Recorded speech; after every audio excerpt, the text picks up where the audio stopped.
Doctor Bhimrao Ambedkar को अपने पूरे जीवन में इतना विरोध इसलिए झेलना पड़ा क्योंकि वे केवल व्यक्ति नहीं बल्कि उस व्यवस्था के खिलाफ खड़े विचार थे जो सदियों से असमानता पर टिकी हुई थी।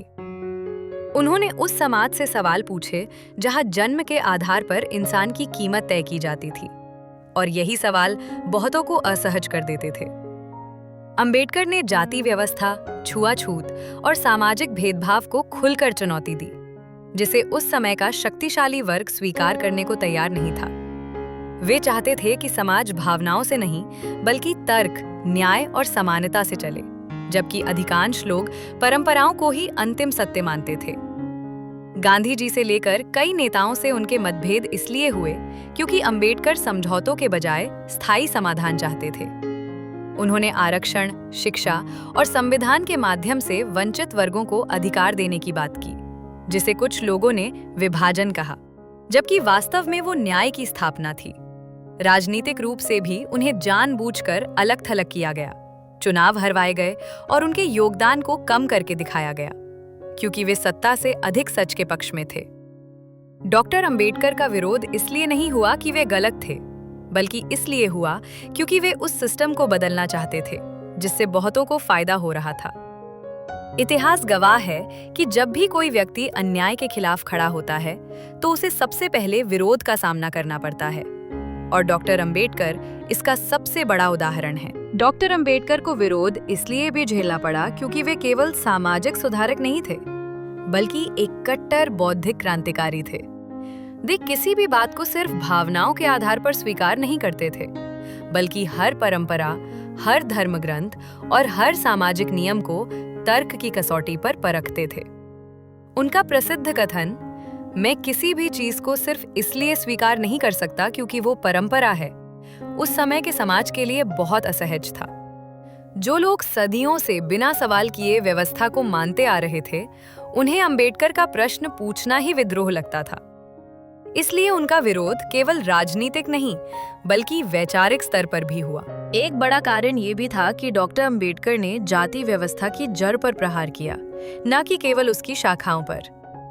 अधिकांश नेता छुआछूत को सामाजिक बुराई मानते थे, लेकिन अंबेडकर ने साफ कहा कि जब तक जाति व्यवस्था रहेगी तब तक असमानता खत्म नहीं हो सकती।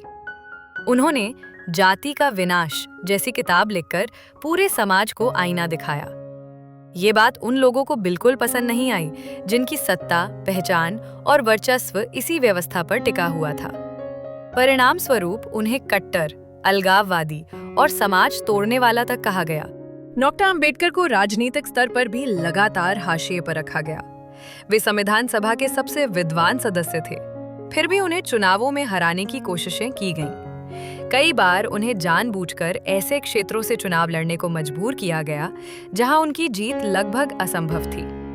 सत्ता के केंद्र में बैठे लोग उनकी बुद्धि और स्पष्टता से डरते थे, क्योंकि अंबेडकर सत्ता से समझौता नहीं करते थे। वे पद से ज्यादा सिद्धांतों को महत्व देते थे, और यही बात राजनीति के लिए सबसे असुविधाजनक होती है।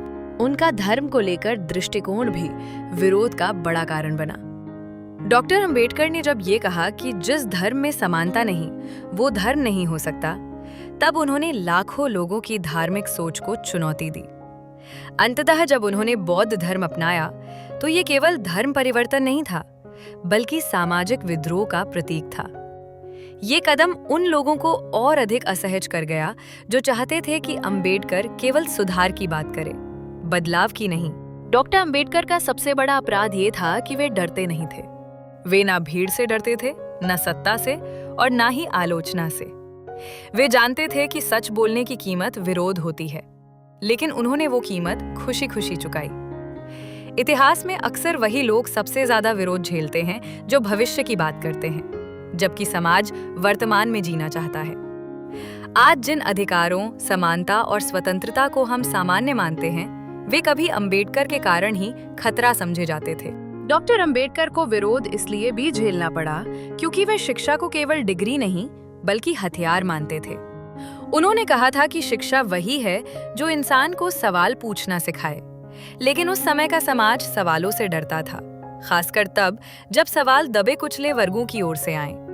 जब अंबेडकर ने दलितों, शोषितों और महिलाओं को पढ़ने लिखने और सोचने का अधिकार दिलाने की बात की, तो ये उन लोगों के लिए खतरा बन गया जो ज्ञान को केवल कुछ वर्गों तक सीमित रखना चाहते थे। ज्ञान का फैलाव सत्ता को कमजोर करता है और यही कारण था कि अंबेडकर का रास्ता हर मोड़ पर रोका गया। उनका विरोध इसलिए भी हुआ क्योंकि उन्होंने भावनात्मक नारों की जगह कानूनी और संवैधानिक समाधान दिए। जहां उस समय के कई नेता केवल आंदोलन और प्रतीकों पर भरोसा कर रहे थे, वहीं अंबेडकर भविष्य की स्थायी नींव रखना चाहते थे।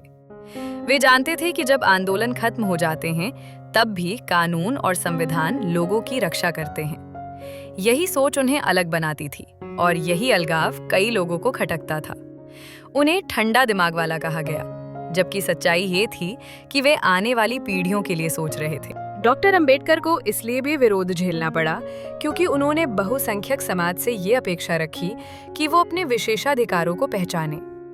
उन्होंने साफ कहा कि समानता केवल उपदेश से नहीं आती, बल्कि कुछ लोगों को अपने फायदे छोड़ने पड़ते हैं। ये बात सुनना सबसे कठिन होता है।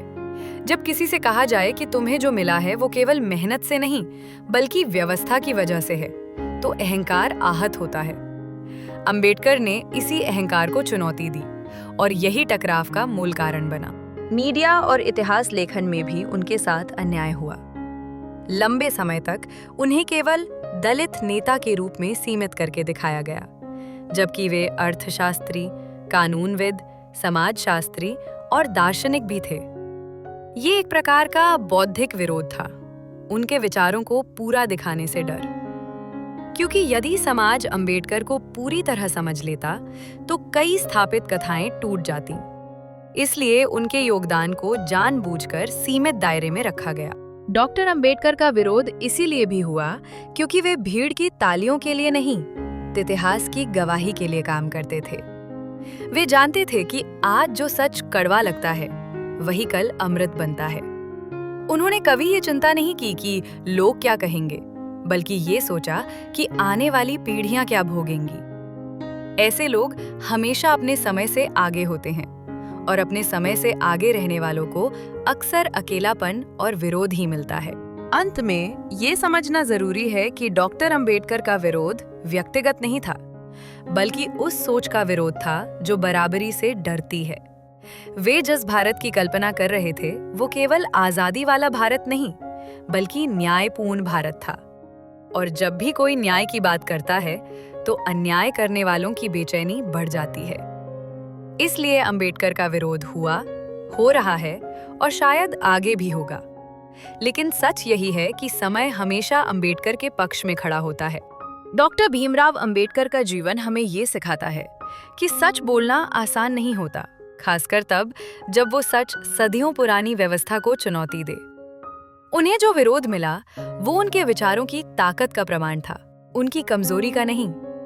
अंबेडकर ने जो रास्ता चुना, वो अकेले चलने का था, लेकिन उसी रास्ते ने करोड़ों लोगों को सम्मान, अधिकार और आवाज दी। आज जिन मूल्यों, समानता, स्वतंत्रता और न्याय को हम सामान्य मानते हैं, वे कभी अंबेडकर के कारण ही विवादास्पद माने जाते थे। अगर आज भी उनके विचार कुछ लोगों को असहज करते हैं, तो इसका मतलब है कि उनकी सोच अभी जिंदा है।